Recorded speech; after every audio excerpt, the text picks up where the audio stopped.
రవి, రమ్య అనే ఇద్దరు భార్యాభర్తలు ఉండేవారు. వాళ్ళు ఎప్పుడూ గొడవ పడుతూ ఉండేవాళ్ళు. కానీ వాళ్ళ ఇంటి పక్కన మరొక భార్యాభర్తలు కాపురం ఉండేవాళ్ళు. వాళ్ళు మాత్రం ఎప్పుడు సంతోషంగా చాలా ఆనందంగా ఉండేవారు. గొడవలు పడే ఈ రవి, రమ్య పక్కింటి వాళ్ళని చూసి చాలా అసూయ చెందేవాళ్ళు. వీళ్ళు ఇంత ఆనందంగా ఎలా ఉన్నారు, ఇంత సంతోషంగా ఎలా ఉన్నారని.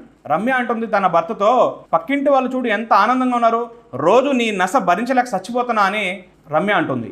రవి ఏం చేస్తాడంటే తన పక్కింటి గోడ దగ్గర నిల్చొని తొంగి చూస్తారు, పక్కింటి వాళ్ళు ఏం చేస్తున్నారు, ఎందుకు ఇంత ఆనందంగా ఉన్నారని. పక్కింట్లోకి తొంగి చూస్తే ఆ పక్కింటి వాళ్ళ యొక్క భార్య నేల తుడుస్తూ ఉంటుంది.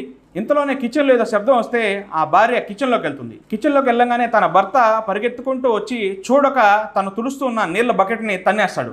బకెట్ తన్నడం వల్ల ఆ గదంతా నీళ్లతో నిండిపోతుంది. పరిగెత్తుకుంటూ వచ్చిన తన భార్య అంటుంది, అయ్యో సారీ అండి, క్షమించండి, తప్పు నాదే, బకెట్ను పక్కన పెట్టి వెళ్లకుండా తప్పు చేసింది నేనే అని తన భార్య అంటుంది. తన భర్త అంటాడు, తప్పు నాదే, చూసుకోకుండా తొందరపాట్లు వచ్చి తన్నింది నేనే, నాదే